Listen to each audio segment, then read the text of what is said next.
देखो redox reaction की definition हम स्टार्ट करते हैं। एग्जांपल हमने देख ली थी कि रिडोक्स रिएक्शन के अंदर क्या क्या होता है।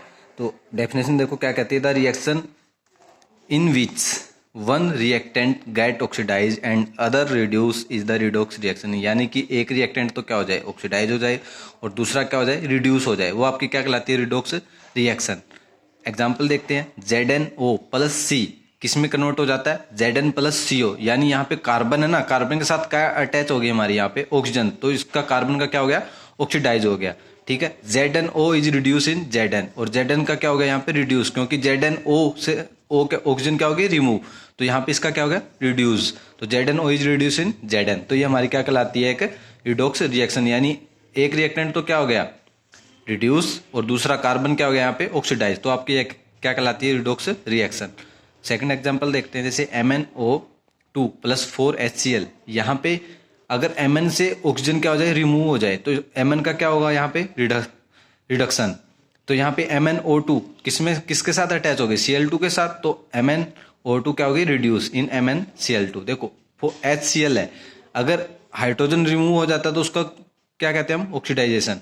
तो यहाँ पे HCl देखो, अब Cl अकेला है, हाइड्रोजन क्या हो गया, रिमूव, तो यहाँ पे HCl का क्या हो गया, ऑक्सीडाइज टू Cl2। ठीक है, अब देखो ऑक्सीडेशन, रिडोक्स हमने ऑक्सीडेशन रिएक्शन अलग पढ़ी थी, रिडक्शन रिएक्शन अलग पढ़ी थी, और दोनों एक साथ हो रही है तो उसको क्या बोलते थे हम, रिडोक्स रिएक्शन। अब oxidation reaction in daily life में पढ़ते हैं कि क्या क्या होता है हमारे। तो पहले देखो रेस्पिरेशन सिस्टम, यानी food oxidize to produce energy. जैसे हम रेस्पिरेशन यानी हम सांस लेते हैं ना, जो फूड होता है हमारी बॉडी के अंदर, वो क्या हो जाता है, ऑक्सीडाइज हो जाता है, किसके साथ, ऑक्सीजन के साथ, वो क्या कहलाता है, हमारा ऑक्सीडेशन रिएक्शन। ठीक है, कंबसन या बर्निंग, जैसे कोई चीज बर्न होती है, किसकी प्रेजेंस में बर्न होती है, ऑक्सीजन की प्रेजेंस में, यानी उसका क्या हो रहा हो, वहां पे ऑक्सीडेशन हो रहा है। क्रोजन, किसी भी चीज के ऊपर क्रोजन कब लगता है, जब वो ऑक्सीजन के साथ क्या हो जाए, अटैच हो जाए, तो वहां पे उसको क्या बोलते हो, ऑक्सीडेशन। जैसे हमारा क्रोजन हो जाना। रेंसिडिटी, रेंसिडिटी क्या होती है, bad smell and taste of food due to expose to air for long time. जब भी लॉन्ग टाइम तक क्या रहे, आपका फूड प्रेजेंस ऑफ एयर मौजूद रहता है, तो उसका क्या हो जाता है वहां पे, ऑक्सीडेशन, यानी उसके साथ क्या अटैच हो जाती है, ऑक्सीजन। हम क्रोजन पढ़ते हैं, सिर्फ रेंसिडिटी 2 ही पॉइंट पढ़ेंगे, आगे इनको डीपली नहीं पढ़ेंगे। ठीक है, जैसे क्रोजन को डीपली पढ़ते हैं हम, जैसे क्या होता है कि the slow degradation of metal surface by the action of air या मॉइस्चर। यानी कि आपका स्लो डिग्रेडेशन होना किसका, मेटल सरफेस का, by the action of air या मॉइस्चर से, तो आपका क्या कहलाता है, क्रोजन। एग्जांपल देखो, development of green coating on copper. जैसे ही कॉपर के ऊपर ग्रीन कोटिंग चढ़ जाती है, तांबे के ऊपर देखा होगा आपने कि एक ग्रीन कोटिंग हो जाती है कुछ टाइम के बाद, तो वो क्या कहलाता है, उसका क्रोजन हो जाना। किसकी प्रेजेंस में, मोस्ट एयर की प्रेजेंस में। ठीक है, जैसे Cu plus CO2 plus O2 plus H2O, तो यहाँ पे प्रोडक्ट क्या बनता है, CuCO3 CuOH2। इसको क्या बोलते हो, बेसिक कॉपर कार्बोनेट। यानी आपकी ग्रीन क्या हो जाती है, इसके ऊपर कोटिंग चढ़ जाती है कॉपर के ऊपर। ठीक है, एक और एग्जांपल, सिल्वर। जैसे आपका सिल्वर साइन होता है, थोड़ा सिल्वर के ऊपर क्या होता है, शाइनिंग सरफेस होता है, लेकिन जब ये किसकी प्रेजेंस में आ जाता है, फ्रॉम एयर, H2S के साथ मिक्स होता है ना, तो इसके ऊपर सिल्वर सल्फाइड की क्या हो जाती है, एक आपका प्रोडक्ट बन जाता है, और उसके ऊपर कैसी परत चढ़ जाती है, ब्लैक, सिल्वर के ऊपर। ठीक है, रस्टिंग ऑफ आयरन, आयरन का रस्टिंग होना क्या कहलाता है, क्रोजन। जैसे Fe plus O2 plus H2O, तो ये क्या बना देता है, आपका हाइड्रेटेड फेरिक ऑक्साइड। यानी आयरन के साथ क्या मिक्स हो जाता है, आपका O2, वो आपका क्या कहलाता है, रस्टिंग ऑफ आयरन। ठीक है, प्रिवेंशन ऑफ क्रोजन, यानी क्रोजन को हम कैसे, किसी भी मेटल को क्रोजन से हम कैसे बचा सकते हैं। तो पहले क्या होना चाहिए कि the metal in which not allowing the metal surface to come in contact with moisture and air. हमारा पहला मेथड तो क्या रहता है कि मेटल सरफेस है वो कम इन कॉन्टैक्ट, यानी कॉन्टैक्ट में नहीं आना चाहिए with moisture and air, air के आपके उसके कॉन्टैक्ट में, तभी वो मेटल क्या हो सकती है, सेफ हो सकती है, किससे, क्रोजन से। जैसे हम क्या कर दे, उसके ऊपर कोटिंग कर दे किसी भी पेंट की सरफेस के ऊपर, हम क्या कर देते हैं, सरफेस के ऊपर पेंट कर देते हैं, तो वो क्या होता है, डायरेक्ट कांटेक्ट में नहीं आता आपका एयर के, इसलिए वो क्रोजन से क्या हो जाता है, बच जाता है।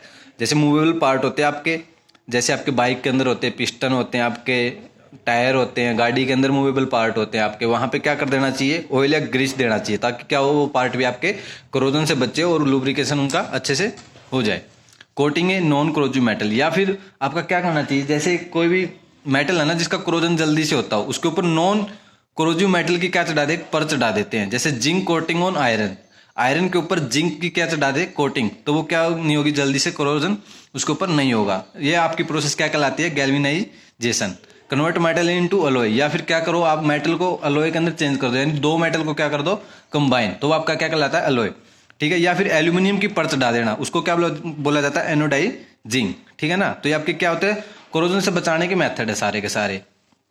रेंसिडिटी क्या होता है, रेंसिडिटी हमने पढ़ लिया था क्या होता है, फिर भी डेफिनेशन देख लेते क्या कहते हैं, the oxidation of fat oil, यानी fat oil containing food material indicated by unpleasant smell taste, यानी आपका ऑक्सीडेशन हो जाना किसका, जिसके पास फैट ऑयल कंटेनिंग फूड आपका material indicated by unpleasant smell, वो क्या इंडिकेट करती है, आपकी अनप्लीजेंट स्मेल टेस्ट, यानी उसमें से अनप्लीजेंट यानी आपको दुर्गंध आती है उस टेस्ट, या फिर आपको उसका टेस्ट अच्छा नहीं रहता, वो आपकी क्या कहलाती है, rancidity.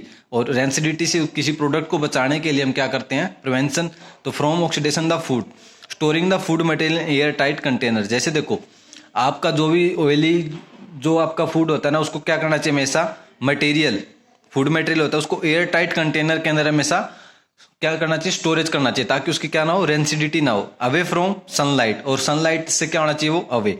Storing food at low temperature, और हमेशा उसको कितने मतलब टेम्परेचर कैसा होना चाहिए उसका, लो। जैसे हम फ्रीज यूज करते हैं, फ्रीज के अंदर हम क्या करते हैं, जो भी खाना बना लिया उसको ज्यादा लंबे समय तक चलाने के लिए उसको क्या करते हैं, फ्रीज के अंदर स्टोर कर देते हैं, वो हमारी किससे बचाते हैं, उसको रेंसिडिटी से बचाते हैं हम उस फूड को। ठीक है ना, packing in bag and fill nitrogen gas, जैसे आपके चिप्स कुरकुरे हैं, वो क्या करते हैं, पैकिंग कर देते हैं पॉलिथीन के अंदर, उसके अंदर से ऑक्सीजन निकाल के उसके अंदर नाइट्रोजन गैस डाल देते हैं, ताकि क्या ना उसका फूड का रेंसिडिटी ना हो, और लंबे समय तक वो फूड क्या हो, सेफ रहे आपका।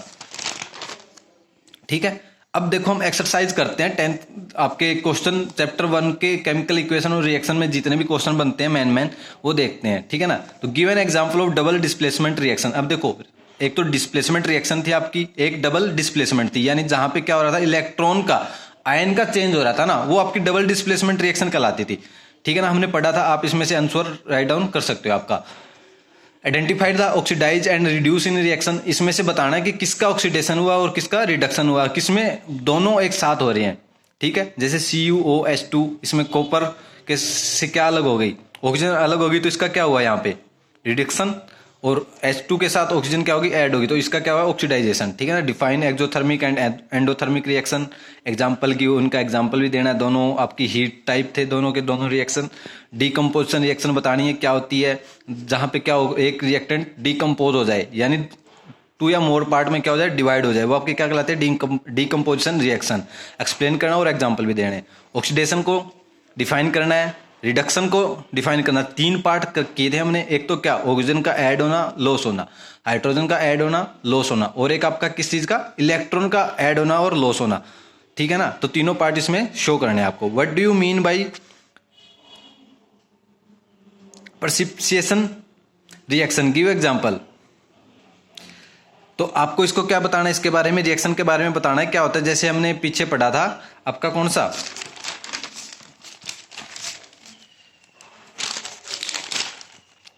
Double displacement reaction. ठीक है ना, इसके बारे में आप क्या कर सकते हो, एक्सप्लेन कर सकते हो। Difference between displacement and double displacement reaction, इन दोनों के बीच में क्या कर सकते हो, डिफरेंस बताना है। बैलेंस द फ्लोइंग इक्वेशन, इस इक्वेशन को बैलेंस करके दिखाना है स्टेप वाइज, जो जो स्टेप हम करते हैं। ठीक है, NaOH H2SO4 Na2SO4 H2O, इसको भी क्या करना है, बैलेंस करना है। NaCl AgNO3 AgCl plus NaNO3, इसको भी क्या करना है, बैलेंस करना है। BaCl2 प्लस H2SO4 से क्या प्रोडक्ट बना, BaSO4 प्लस HCl, इसको भी क्या करना है, बैलेंस करना है। तो हमारा ये आपका एक्सरसाइज के कितने क्वेश्चन बन जाते हैं यहाँ पे, 8। तो इस 8 क्वेश्चन को आपको क्या करना है, सोल्व करके देखना है। यहाँ पे आपका चैप्टर 1 कंप्लीट होता है। अगर किसी को कोई डाउट हो कि आपको कुछ समझ में ना आया, तो आप मेरे को कमेंट में क्या कर सकते हो, रिप्लाई कर सकते हो। Thank you.